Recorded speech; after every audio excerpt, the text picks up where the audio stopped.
Buenos días, Nicolás. Gracias por estar acá. ¿Dónde? Perdón, no me ubico.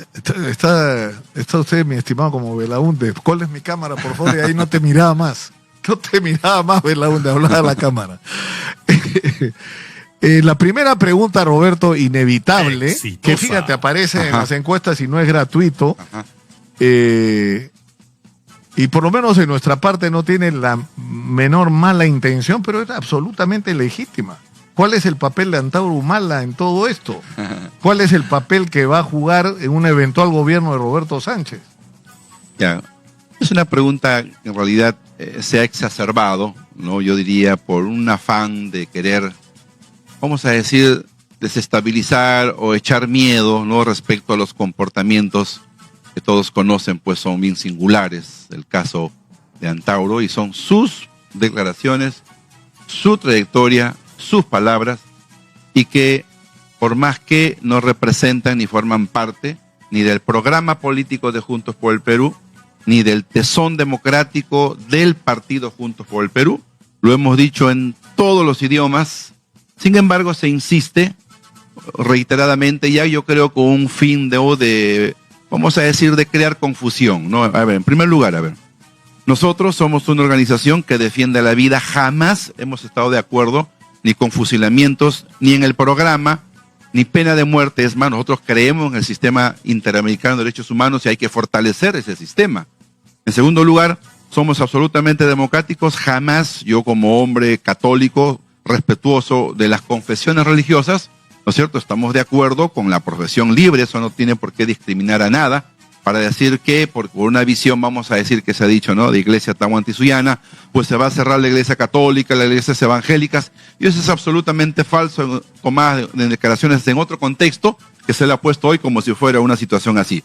Y lo último que sí fue duro, evidentemente, para nosotros siempre nuestras fronteras es un tema ya cerrado, oleado por acuerdos internacionales. Es decir, no está pendiente la recuperación. En absoluto, ¿no? En lo absoluto. Exitosa. O sea, es más, yo creo que en el ejercicio como ministro de Comercio Exterior, el respeto a la multilateralidad, la convivencia adecuada, el fortalecimiento de nuestras relaciones comerciales, hermanamiento entre países es fundamental. Nosotros no somos ni pro guerra, ni militaristas, ni nada, ¿no? O sea, en eso está afirmado categóricamente. Y solo concluyo, cuando le han preguntado a Antauro, señor, usted va a ser ministro, etcétera, él ha dicho claramente que su aporte ha sido como un ciudadano más y que no aspira ni a ser ministro ni nada. Entonces, en realidad, yo diría que es más bien el ánimo de un sector que quiere, pues, ponernos ese San Benito de decir que compartimos esto o lo otro. Y yo lo descarto absolutamente, ¿no? Es decir, es verdad que hay gente malintencionada, pero es verdad que lo puso en el escenario fuiste tú, ¿no es cierto? Claro, porque ha estado en la campaña. Claro, una coincidencia. La Asamblea Constituyente. Hay fuerzas nacionalistas, etnocaceristas, demócratas, de centroizquierda, democrática en general, que tenemos una coincidencia en medio de N pensamientos. Yo creo en la necesidad del fortalecimiento de la democracia a través de restablecer el equilibrio de poderes con una gran asamblea constituyente, una nueva constitución. Esa es una coincidencia. Nada más. Ya. Sí, mi productora dice que no te reconoce, que estás muy moderado. Pero, como Yantu Humala dice, pero en fin.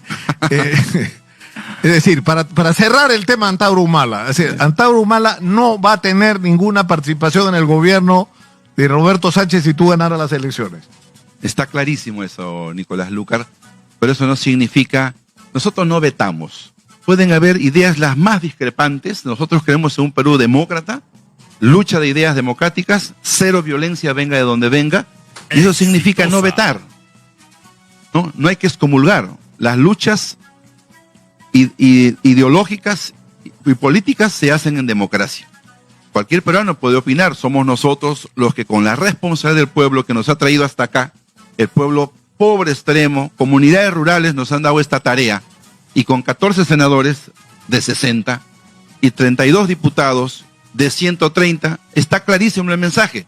Hemos llegado, pero eso no va a alcanzar para un proyecto nacional democratizador de mayoría política. También es una gran verdad. Es decir, tú eres consciente de que gane quien gane, van a tener que buscar consensos. Nosotros estamos abocados a la necesidad de lograr una mayoría política que tenga su correlato en el espacio parlamentario, porque después de la experiencia que tenemos, después del 2016, esta inestabilidad de herencia, legado fujimorista, cierre Congreso, vacancia, vacancia, vacancia, vacancia, esta inestabilidad total es lo que afecta el desarrollo económico, es lo que afecta la lucha a favor del sistema de justicia y contra la criminalidad. Y eso no lo vamos a lograr nosotros solos. Nuestra convocatoria es a las fuerzas democráticas, a poder hacer esos cambios mínimos, para poder derrotar las... Pero, ¿por qué excluye esa fuerza popular? O sea, si gana las elecciones vas a tener a fuerza popular con un peso muy importante en el Congreso y sin un entendimiento con ellos va a ser difícil gobernar, ¿no? Perfecto. Porque tú mismo estás diciendo, una de las razones de que estemos como estamos es la inestabilidad, el no reconocimiento de los resultados.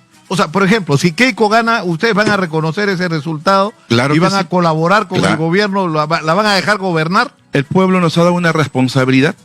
Tenemos una presencia política, es la irrupción de los sin voz, pueblos rurales, quechuas, aymaras, amazónicos, los pobres del Perú, nos han generado una expresión política nueva. Exitosa. Esa es la victoria política.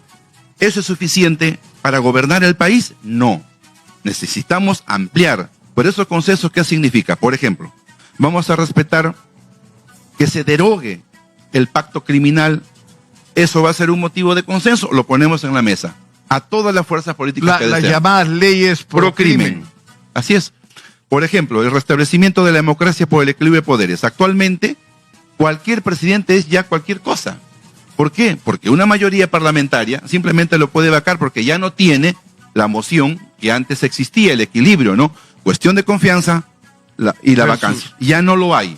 Necesitamos restablecer un algo. Ni uno cierra el Congreso, ni a uno lo vacan. ¿Cómo restablecemos eso? Tiene que ser por lo menos una, como decimos, muerte cruzada a la experiencia ecuatoriana. No, pero en realidad, más allá de un tema pragmático. Claro, que si el presidente se va el Congreso también. Así es, ¿no? Yo digo nuevamente, para no entrar en esa espiral de inseguridad y de caos y de orden autoritario que ellos han generado. Esa es la verdad.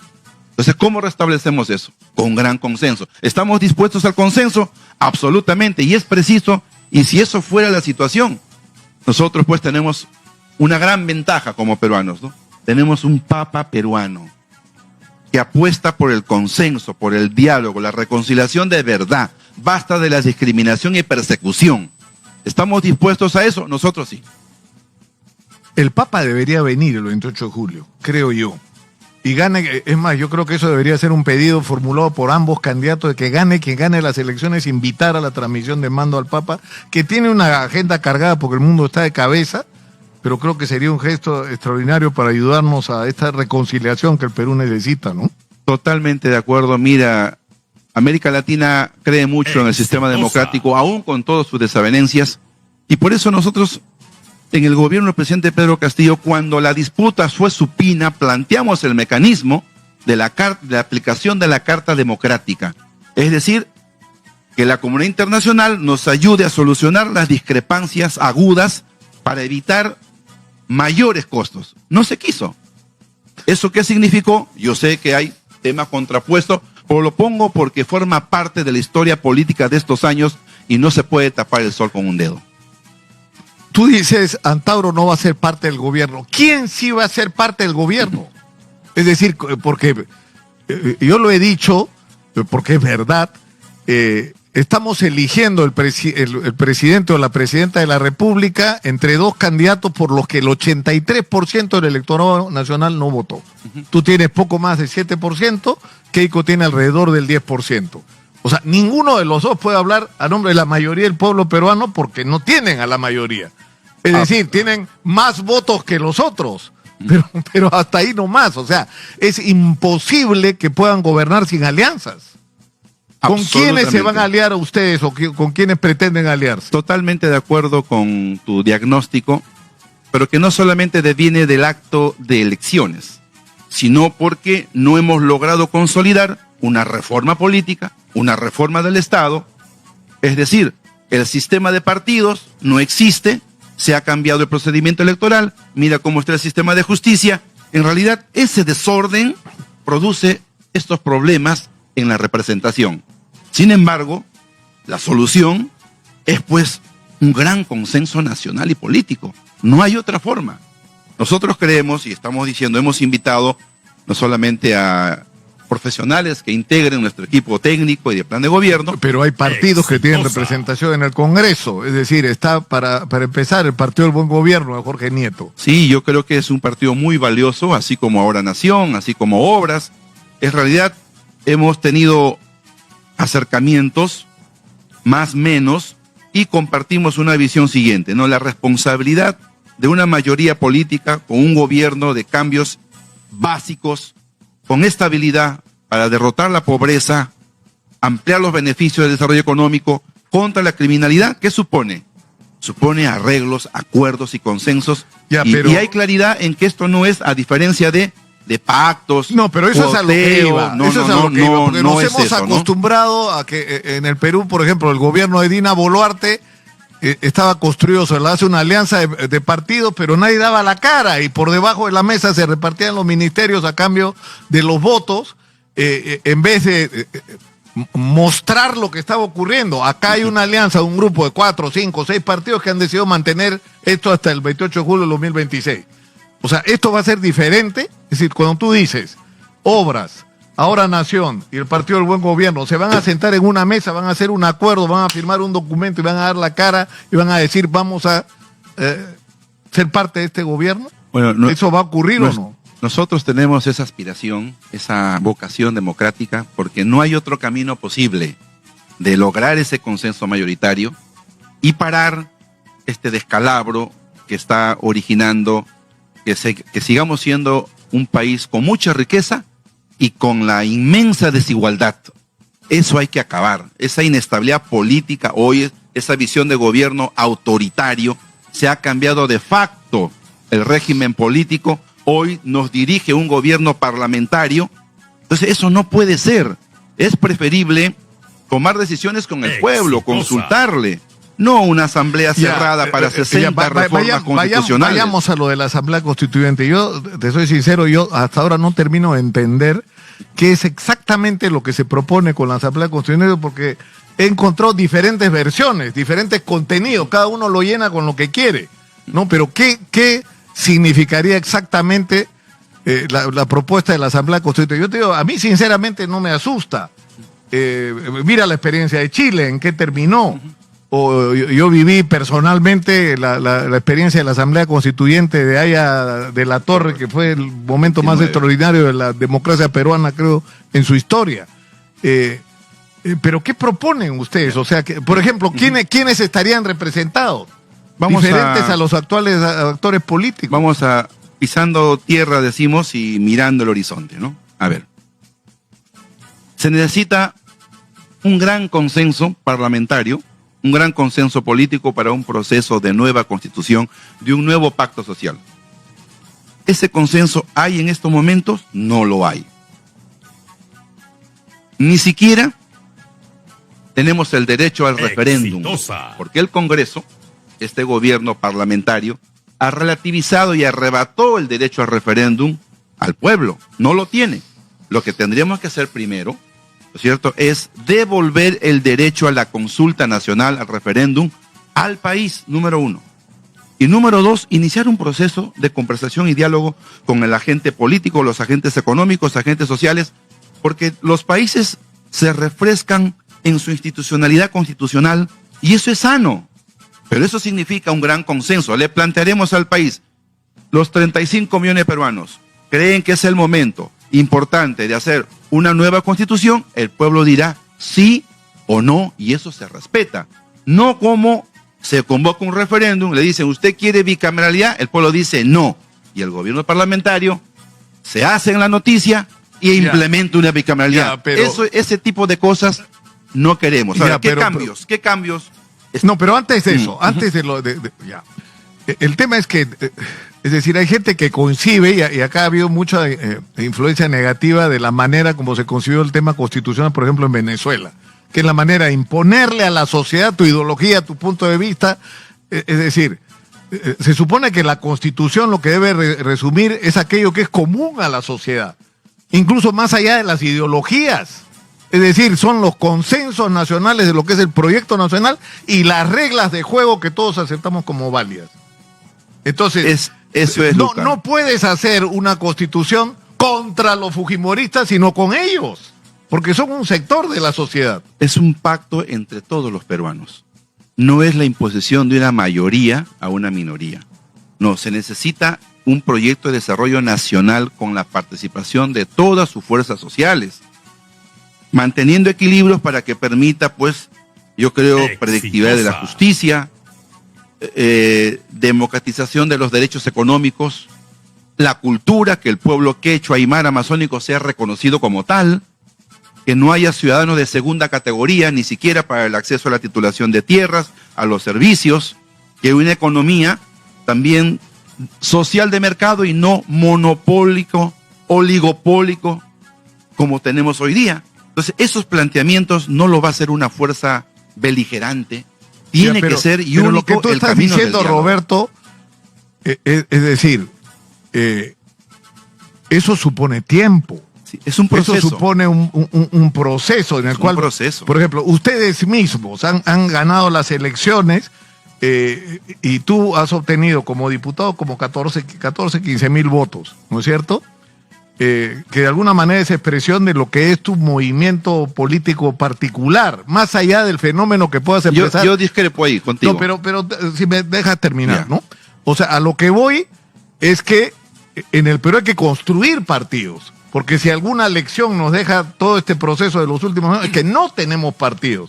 Y para ir a una asamblea constituyente realmente representativa, necesitan partidos, valga la redundancia, que tengan representación de sectores amplios de la sociedad.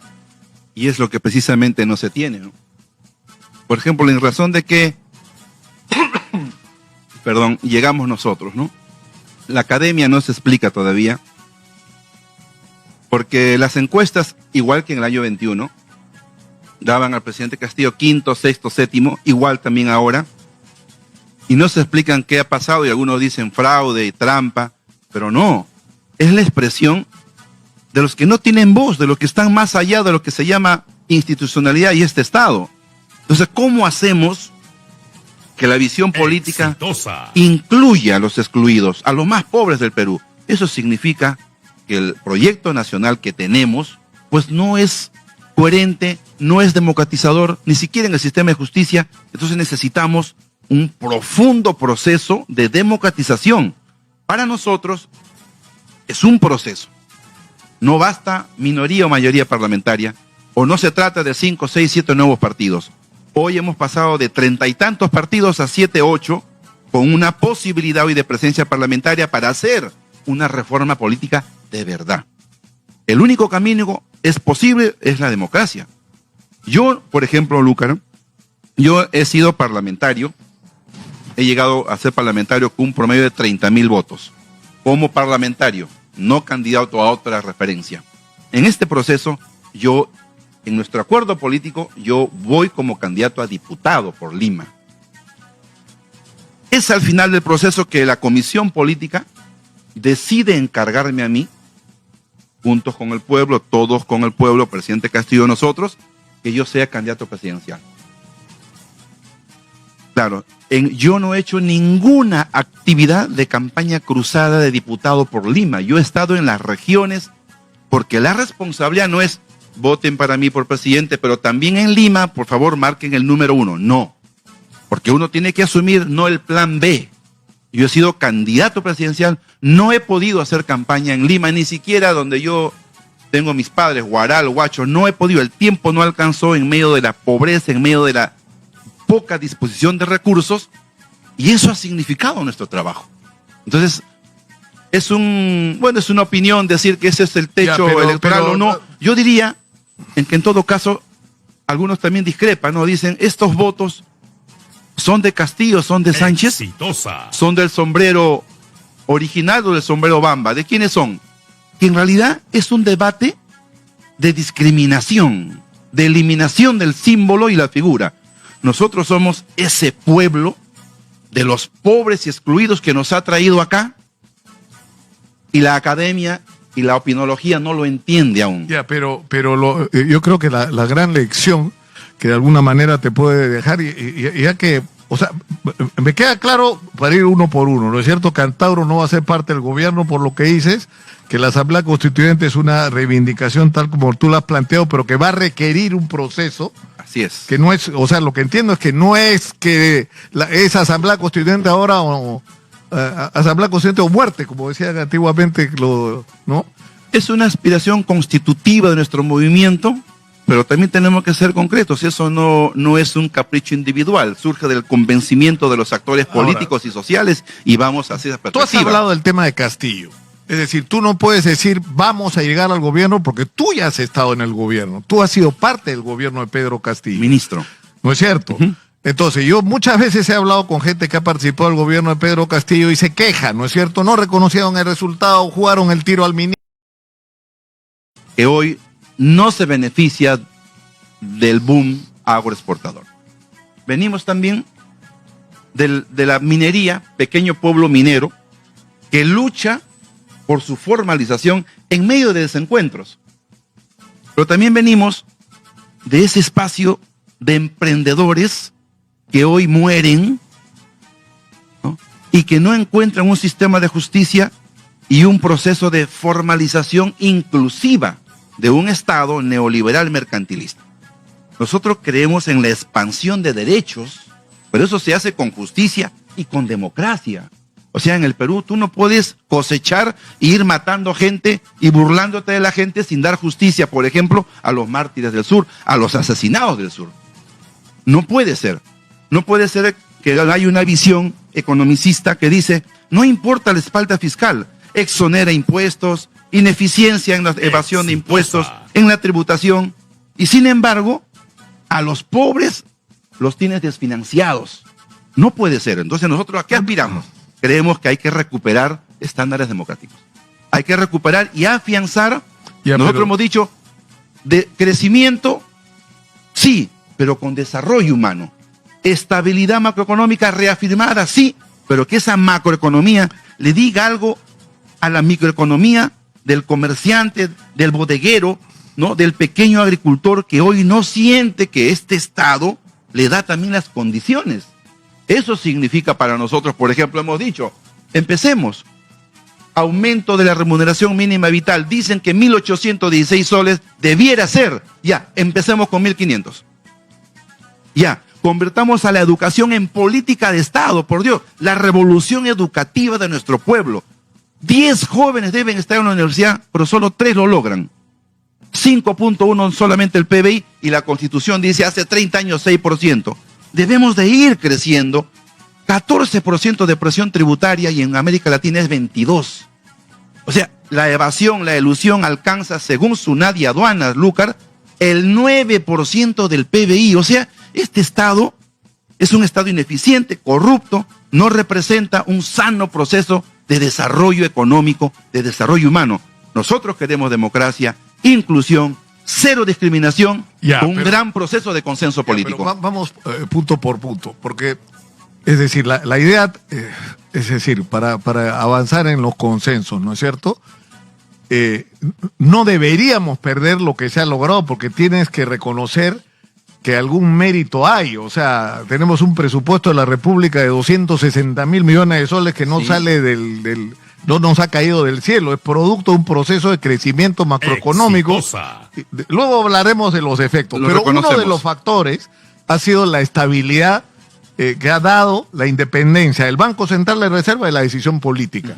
Y eso tiene un nombre en este momento, eso es Julio Velarde, ¿no es cierto? O sea, no debería ser, ¿no es cierto? No debería ser, pero es una especie de símbolo o sea, tú no vas a objetar la presencia de Julio Velarde. Creo que es la 10ª vez que te lo pregunta, pero te lo vuelvo a preguntar. Sí, gracias también por volver a preguntar, porque hay que volver a pensar, ¿no?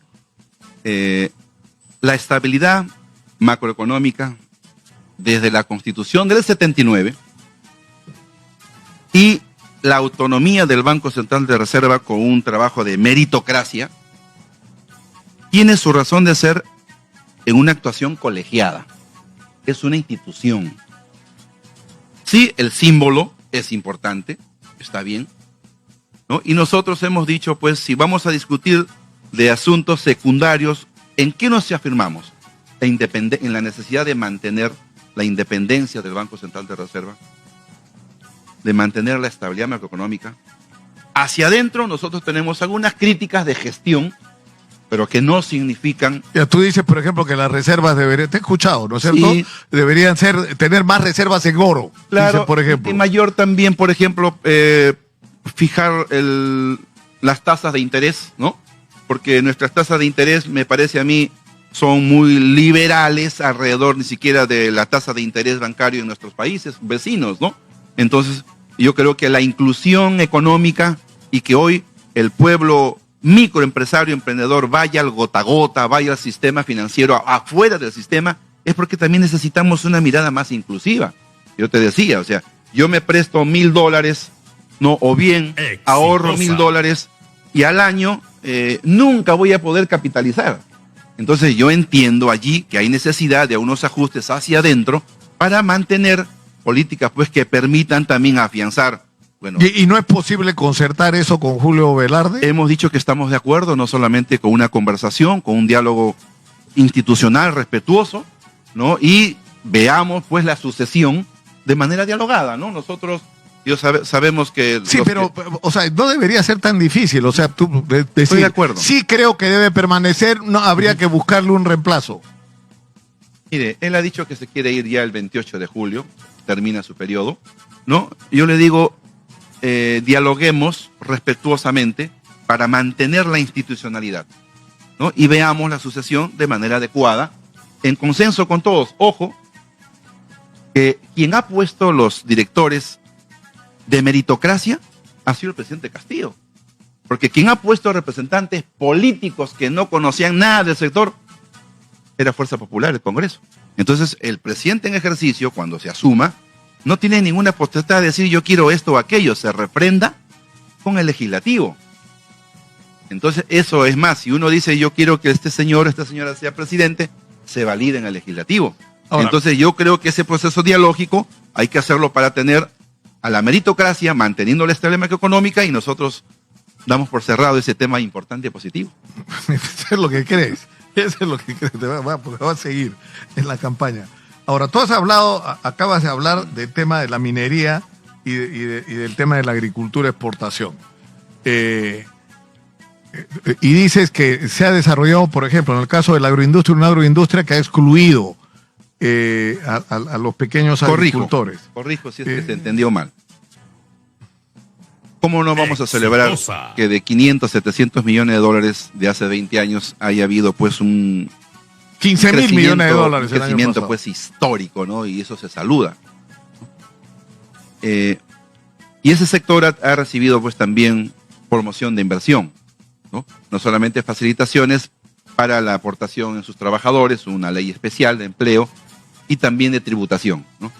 Y está, yo creo, en su punto máximo y positivo. Claro, ahora se ha decidido pues una ley que le reduce el impuesto a la renta casi a la mitad, cuando técnicamente hablando yo creo que no lo necesitaban, ¿no?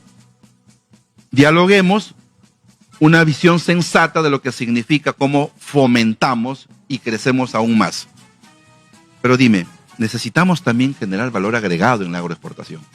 No solamente es el producto de la chacra al contenedor, porque necesitamos intensificar el empleo, el desarrollo, la economía, el valor agregado. Pero fíjate, Gabriel Amaro, que es presidente de AGAP, que reúne a los exportadores, creo que es la persona a la que más he escuchado hablar sobre la necesidad de que en todo este proyecto de la nueva ley agraria se le dé prioridad a los pequeños agricultores. No solamente al tema de extender las irrigaciones, ampliar las áreas de cultivo, ¿no es cierto?, sino una preocupación por incorporar a los 2.200.000 pequeños agricultores a la modernidad e incluso a las cadenas de agroexportación.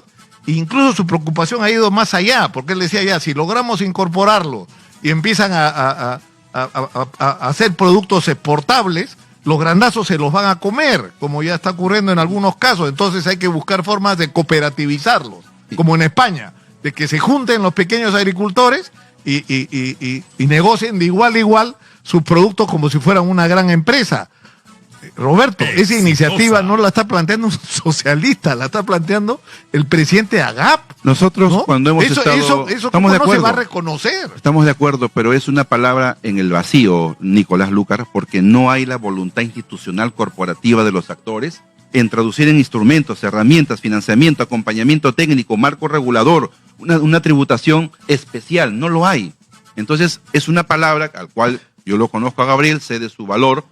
Nosotros, cuando hemos estado en el ministerio, hemos también tratado de discutir esa problemática, pero hoy la institucionalidad que fomenta la pequeña agricultura no lo hay. Por eso nosotros queremos tecnificar el agro, decimos nosotros una revolución del agro, decimos una segunda reforma agraria y que no tiene nada que ver ni con expropiación ni estatización, sino ampliar una mirada del Estado también para que piensen en la pequeña agricultura. Pero vayamos a eso, ya que has usado la palabra expropiación. ¿Se va a expropiar las concesiones mineras? No, jamás hemos dicho nosotros de estatizaciones ni expropiaciones. Nosotros sabemos bien lo que significa respetar los tratados internacionales, el debido proceso. Lo que sí creemos que se puede hacer es de motu propio hacer un planteamiento, ¿no es cierto?, de actualización de los estándares para... Eso es renegociar los contratos mineros. Claro que sí. Los contratos mineros tienen pues su periodo y eso se respeta, ¿no? Hacia atrás hay una mirada que yo creo tiene, como decimos... O sea, lo que está firmado se queda. Claro, hacia adelante necesitamos nosotros ser más competitivos. Por ejemplo, basta de vender piedras, pongamos cláusulas de transferencia tecnológica, industrialización, ¿cierto? Perú, mira, potencia en cobre, y no tenemos ni una refinería. Nada. Chile tiene 5. El único que tenemos es privado, pero lo hizo Velasco. Exitosa. Entonces, yo digo, la matriz primario exportador de vender de piedras es suficiente después de 30 años para ser competitivos, desarrollo humano, empleo, competitividad. Yo creo que no. Por eso planteamos reevaluar los conceptos con el debido proceso en los estándares hacia una nueva minería. Y el tema de la pequeña minería, ¿cómo se va a resolver? Porque el conflicto está claro, hay pequeños mineros que están operando, que es donde está el centro del conflicto, en concesiones que no son suyas. ¿Cómo se va a resolver ese tema? ¿Se va a revisar el régimen de concesiones? Mira, más importante es hablar de la nueva ley de minería. Hay que mirar el bosque. No solo el componente de concesiones, que actualmente hay 20 millones de hectáreas de concesiones y solo se explota el 3 millones de hectáreas. Las otras 17, ya sé que van a decir, no, que aquí demora mucho, que hay que explorar, pensar, soñar, adivinar la hoja de coca, no sea para ver, no. Lo concreto es que de 20 millones, solo 3 millones hay actividad productiva, 17 no. Yo me pregunto sensatamente.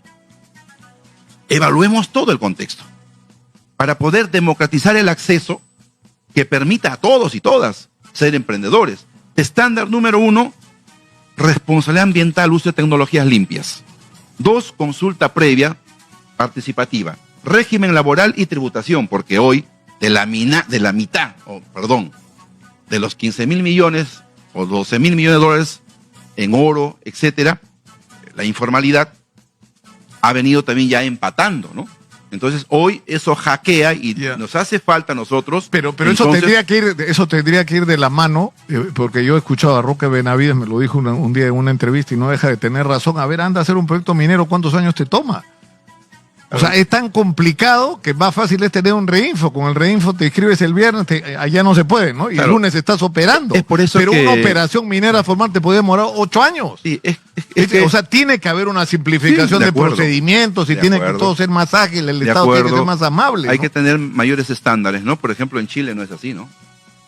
O sea, a lo que voy. Entonces no digamos, es del Estado la responsabilidad. No, aquí es el beneficio solo del privado. Yo creo que una nueva minería significa una reforma, nuevos enfoques, nuevos estándares. Ojo, en términos, por ejemplo, de utilidades, en América Latina, el país donde más utilidades sobre ganancias y todo es Perú. Ahora, sin embargo, donde sigue siendo primario exportador y vende piedra es Perú. Entonces yo digo a mis colegas y a todo el sector, ¿no? más competitividad, ¿no? Más inversión en ciencia, más vocación democratizadora. Eso significa, entonces concluyo, Lucar, porque es bien importante, el Perú es un país minero histórico. Tenemos una cartera de más de 60.000 millones de dólares de proyectos mineros. Y eso tiene que ser ejemplar, porque no podemos, ahí está para nosotros un gran potencial de desarrollo, pero necesitamos una mirada integral, una nueva ley MAPE, un proceso de formalización de verdad, que no signifique agarro a palos y voto a la gente por un proceso mal llamado que ahora se va a cerrar después de otra vuelta 15 años, ante el fracaso del Estado. Tenemos un diciembre y no se ha resuelto ni el 2% de la formalización nacional. Eso es un problema. No solamente se necesita un enfoque persecutor, sino democratizador y de una sana formalización e integración de la economía. Roberto, me he comido un corte comercial, no me puedo comer dos. Tenemos que ir a la pausa, regresamos rápidamente, por favor. Estamos con Roberto Sánchez, candidato a la presidencia por Juntos por el Perú. Por supuesto que tenemos que hablar de corrupción, tenemos que hablar de seguridad, tenemos que hablar de los F-16 y vamos a tratar de hacerlo muy puntualmente, con respuestas muy puntuales también. Volvemos con Roberto Sánchez. Vamos a la pausa.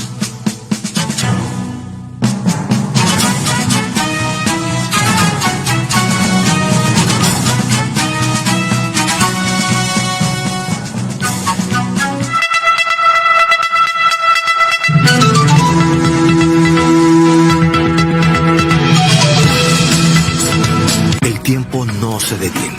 Nos desafía a mejorar y a retroceder, solo para tomar impulso. En la Escuela de Posgrado de la Universidad Señor de Zipán transformamos el tiempo en oportunidades, con maestrías y diplomados 100% virtuales y docentes de excelencia que te guiarán en el camino para obtener tu grado académico con la inmediatez que necesitas. Es tiempo de impulsar tu carrera. Elige hoy tu primera maestría 100% virtual. Todos los días tomamos decisiones por ellos, pero hay una que no podemos dejar pasar. El VPH puede causar cáncer y hoy podemos prevenirlo.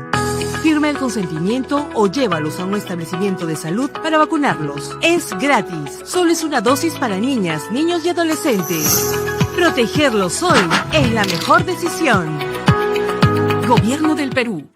Están los que buscan su destino y los destinados a buscar lo que encuentran sus raíces y lo que van para enraizar.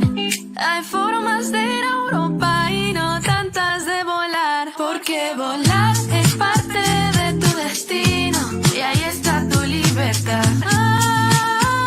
En Europa tú decides. La oportunidad de hacer crecer tu marca está en los exitosos de Exitosa. Aquí tu emprendimiento, tu negocio y tu marca serán los verdaderos protagonistas. Un programa dinámico y entretenido, donde nosotros seremos la imagen de tu marca y juntos haremos televisión, radio y redes sociales. Todos los sábados de 1 a 2 de la tarde y domingos de 8 a 9 de la noche. No te pierdas los exitosos de Exitosa.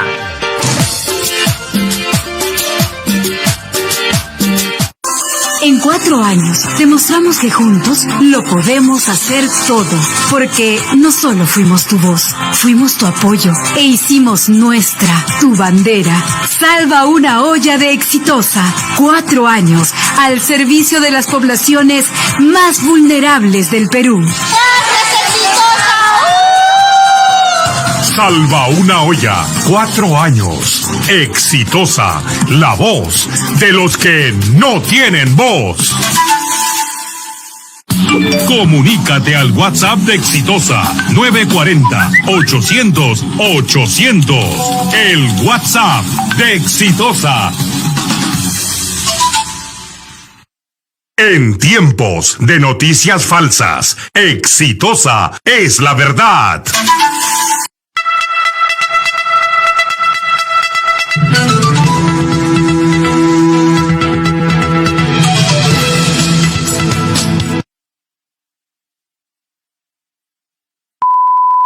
Damas y niños, visitan.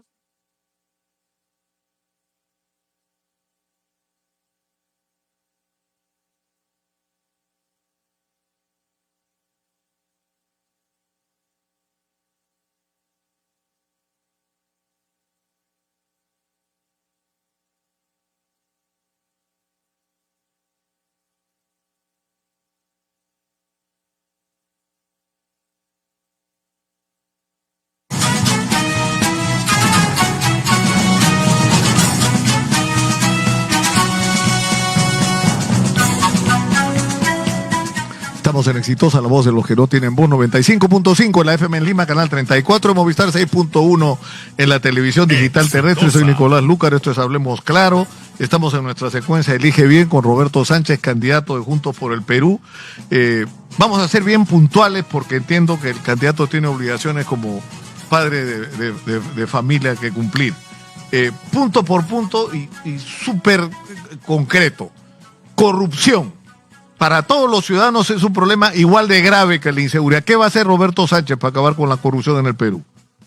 En primer lugar, tenemos que hacer un llamado a todas las fuerzas sanas en todas las entidades, porque cero corrupción es importantísimo, y predicar con el ejemplo y evitando y convocando a las y los mejores para una lucha que permita realmente que nuestro pueblo recupere otra vuelta la confianza en sus autoridades.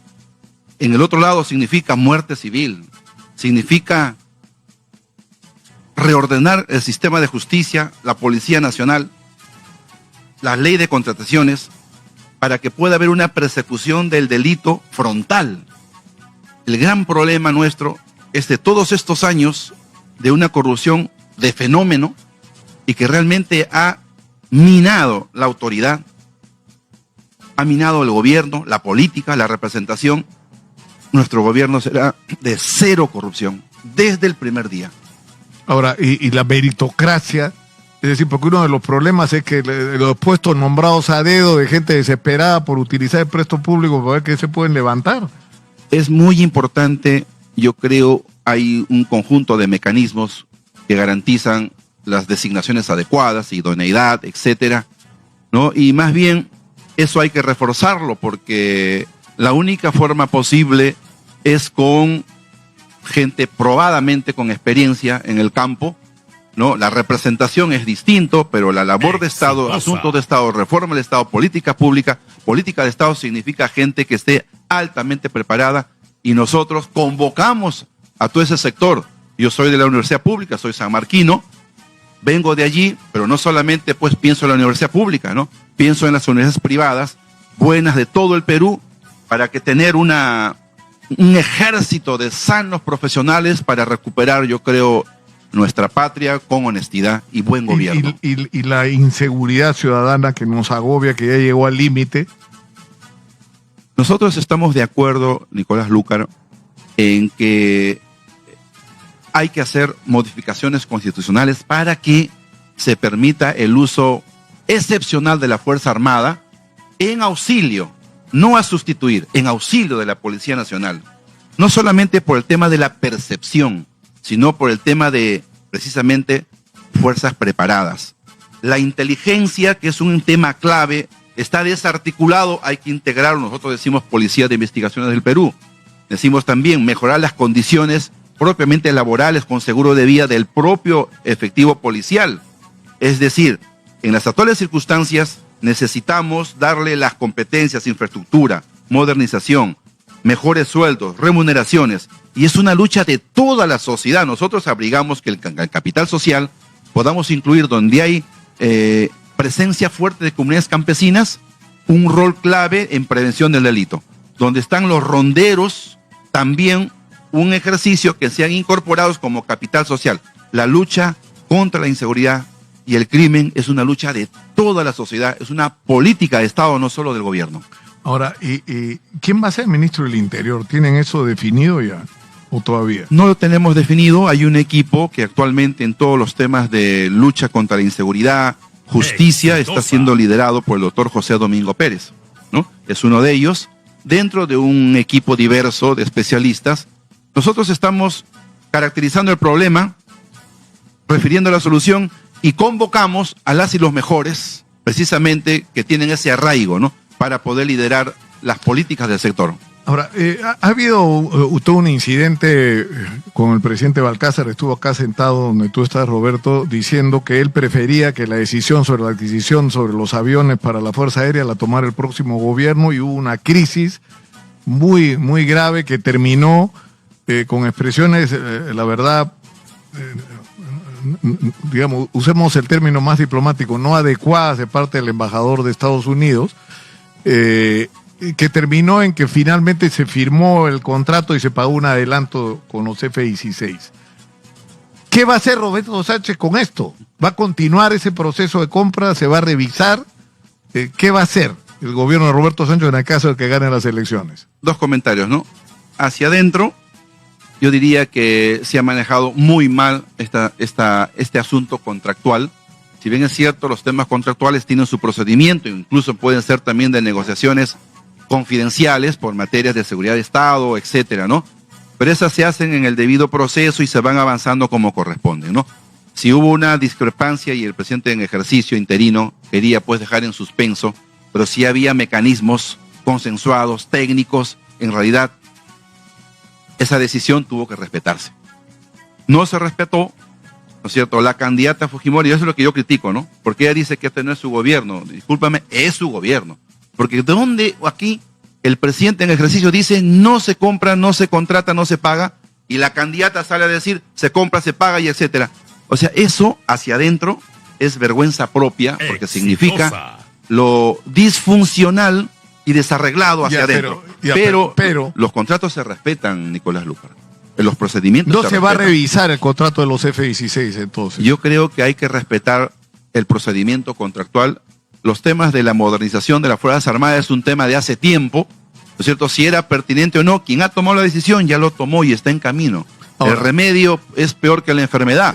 Pero si hay un margen, Nicolás, de optimizar, siempre las hay. Y hay que hacerlo respetando las formas y mirando hacia adelante. Ahora, ¿cómo estamos más allá de nuestra voluntad? El Perú es el escenario de un conflicto geopolítico entre China y los Estados Unidos. O sea, nosotros somos, desde la perspectiva económica de los productos chinos, claves. Y para los Estados Unidos también somos importantes. ¿Frente a qué estamos? ¿A una campaña electoral donde Keiko está con los gringos y Sánchez está con los chinos? ¿Eso es? ¿Esto es una elección de Estados Unidos contra China? No. Nosotros saludamos a todas las banderas del mundo. Somos un país demócrata que exige soberanía y que abre sus brazos para el comercio, la cultura y la integración. Si hay que fortalecer los lazos históricos, culturales, con la cooperación Perú-Estados Unidos, me parece relevante, ¿no? Hoy se ha afianzado como socio comercial China, no solamente en los temas comerciales, minería, etcétera. Yo creo que nosotros debemos de seguir mirando un país con soberanía, de sana convivencia, promoción de la multilateralidad. El comercio es fundamental para salir adelante. Nosotros no somos ni pro ni anti, pero que respete nuestra soberanía y tenemos los brazos para hacer transferencia tecnológica, cooperación, inserción. Por ejemplo, el eje cooperación sur-sur es un espacio alternativo que me parece importante. Los Exitosa. Pero así como saludo el megapuerto de Chancay de inversión china, yo mismo promuevo y estoy convencido de la necesidad de la inversión, por ejemplo, americana en el puerto de Arequipa, en el puerto de Corío. Nos puede convertir en el hub más grande, no solamente por la ubicación, sino que también pues miremos hacia adentro para crecer en infraestructura, en inversiones. El Perú tiene que incorporarse hoy no como una debilidad entre dos potencias, ¿no? Ellos se han hecho socios ahora hace poco en China. Pues acá tienen a un tercer socio no menor, importante en América Latina. Ahora, ¿qué se va a hacer para enfrentar situaciones tan críticas como la de la salud pública y la educación, donde las brechas son gigantescas? O sea, en educación, calculamos el otro día, es decir, en infraestructura solamente son como 173 mil millones de soles. Sí. La educación... o sea, estamos discutiendo si hay baños en los colegios. Lo comentamos el otro día con un especialista en educación, cuando en el mundo se discute sobre la inteligencia artificial en los contenidos educativos. Nosotros estamos discutiendo sobre los baños. Si el pueblo nos da la inmensa responsabilidad de conducir el gobierno, Nicolás, le digo a todos, nosotros vamos a priorizar en un gobierno de la revolución educativa. Mire, si nosotros logramos incrementar ese estándar, hoy ocupamos en competitividad de 66 países el puesto 60. Cerca de 400.000 jóvenes egresan todos los años y de cada 10 de ellos solo 3 logran ser universitarios o tecnificarse. Por Dios, eso es un crimen. Nosotros necesitamos no solamente el 6% del PBI para la educación, para que sea un derecho universal el ingreso a la educación técnica superior, sino ir cada año un punto e ir hasta el 10% del PBI, porque eso va a significar gente preparada sobre las prioridades que tiene el país. Ingenieros, economistas, salubristas, es la única alternativa. 5 años, 10 años es una revolución indetenible, porque los grandes pueblos del mundo se han convertido en primer mundo por la educación. El Perú del futuro está aquí con este proyecto de la revolución peruana, que es la revolución educativa, Lucas. Nosotros apostamos por ello. Ahora, es nuestra prioridad. ¿Pedro Castillo va a ser indultado o la fórmula legal que la Constitución permita si hay un gobierno de Roberto Sánchez? Hay una prerrogativa presidencial que permite el otorgamiento de la gracia. Y no solamente en campaña por validación política, no hemos sido los únicos que hemos levantado la necesidad de reparar la justicia. Lo han hecho otros candidatos también. Entonces nosotros, democráticamente, por justicia, apelaremos a esa competencia, ¿no? En un proceso de reconciliación del país. ¿Y Pedro Castillo sería parte del gobierno? ¿Ministro de Educación? Me pregunta la señora Magariño de repente. El presidente Pedro Castillo es líder del proyecto. Yo creo que es el sujeto social símbolo que ha visibilizado esta voz de los sin voz. Y hemos llegado, Nicolás Lucar, no, y la le digo voz a todo de el los Perú, sin voz somos nosotros. hemos llegado para un proyecto político nacional popular, ¿no? Que no discrimine una perspectiva ideológica. Yo lo he dicho en 50 idiomas. Yo vengo del espacio social de Iglesia Católica. Yo soy cristiano, social cristiano. Respeto a los comunistas, pero yo no soy comunista. No soy estatista. Yo creo en la vida, soy pro vida, soy pro familia. Esa es nuestra aspiración. Han levantado el cuco, yo mismo me miro en el espejo. O sea, no tiene que agarrar su billete y sacarlo como imposible. Pasó los 20.000 millones de dólares jamás, que se fueron en el 2021. Jamás. Eso es pero solamente... estás hablando del impuesto a los ricos. Sí, no, nosotros estamos... Mira, el Banco Mundial, OSD, el BID sugieren, ¿no?, la norma técnica de ese impuesto, ¿no?, que para nosotros no es prioridad. Para nosotros, ¿sabes qué más prioridad? Que es el impuesto a las grandes fortunas. Sí. ¿Sabes qué más prioritario para nosotros? Hacer más eficiente el sistema de recaudación tributario. 9% anual se va en evasión y en elusión. Imagínate, ¿no? Es decir, y además en corrupción 25.000 millones de soles. Entonces, presión tributaria 14, imagínate, solo en Brasil 32, en Europa 34, y nosotros, un punto podría ser 5.000 millones de dólares de espalda fiscal. O sea, ¿por qué no optimizamos, ¿no?, el sistema de una profunda reforma tributaria precisamente para recaudar mejor y poder apostar por la educación, apostar por la salud, que se han convertido en 2 derechos hoy relativizados como servicios? No, es tarea del Estado. El Estado tiene que jugársela por la salud y la educación de Te tengo que preguntar esto. Lo de Rafael López Aliaga. Le han preguntado, con Keiko dice que ni a la esquina no quiere ni hablar con ella, pero que contigo sí.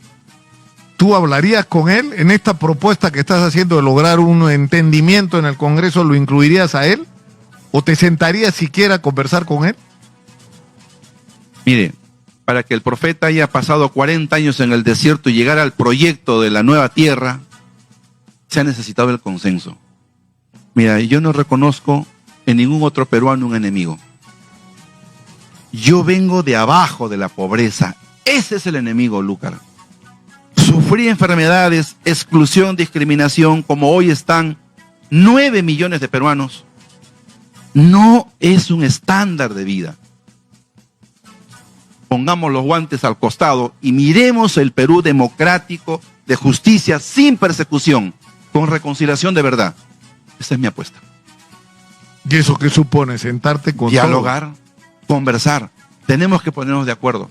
No hay mayoría ni aquí ni allá para los grandes cambios que necesita este Perú, que en 200 años no ha logrado consolidar un proyecto nacional, ni los sueños de Víctor Abel Aúnde liberal, ni los sueños de Aya La Torre, ni los de Mariátegui. Miren qué nos hemos convertido, ¿no? Es una democracia híbrida. La academia dice, Estado fallido. Y somos como Estado tan nimios que el pueblo sigue trabajando al margen del Estado desbordado, como decía José Matos Mar. No quiero dejar, sé que tenemos que terminar. Petro Perú, en 2 frases. Petroperú. ¿Qué va a hacer Roberto Sánchez Queremos con Petroperú? optimizar, repotenciar. Somos capaces, tenemos que vencer ese miedo, ese temor. Podemos ser capaces de tener una empresa nacional competitiva, de calidad, con no solamente los negocios de refinería, sino otros. No solamente nuestros vecinos tienen ese derecho y esa capacidad. Cuando dicen que nosotros no podemos, véndelo todo, privatiza, concesiona, no. Es un tema de fondo. ¿Quién se queda con el negocio? Y puede ser ejemplarmente honesta. Puede haber cooperación en gestión público-privada, abierto a la inversión, pero tiene que haber una visión nacional de soberanía en una empresa estratégica hoy en el comercio internacional. Petróleo, gas, recursos naturales, es lo esencial para crecer. No hay que mirar de espaldas a eso. Una última pregunta, el tema de la infraestructura. Tenemos un déficit monstruoso de infraestructura. Fuimos los primeros, en Sudamérica somos los últimos en vía ferroviaria. No tenemos ni el 10% de nuestras carreteras asfaltadas. Y evidentemente el Estado no tiene recursos para eso, para educación, para salud, para vivienda, para agua potable, para resolver la crisis de la desnutrición. ¿Se va a recurrir a las obras por impuestos, a las APPs, a estas fórmulas de participación privada? Hay más de 2.000 obras hoy que están abandonadas, ¿no? Precisamente porque ha habido pues muchos desajustes, un Congreso con capacidad de gasto y con proyectos nuevos sin siquiera concluir los que ya hay, sin una visión de hacernos más competitivos en los nodos pues logísticos o corredores importantes para hacer pues no solamente en el comercio, no solamente en el tema portuario. Nosotros necesitamos un plan, un censo, que nos diga, por ejemplo, yo apostaría, hace 2 días he estado reunido con todos los embajadores latinoamericanos, pensando no solamente en el hermoso tren que nosotros miramos, ¿no? No solamente el tren Inca, el tren Grau, sino el corredor bioceánico con un tren bioceánico Atlántico-Pacífico.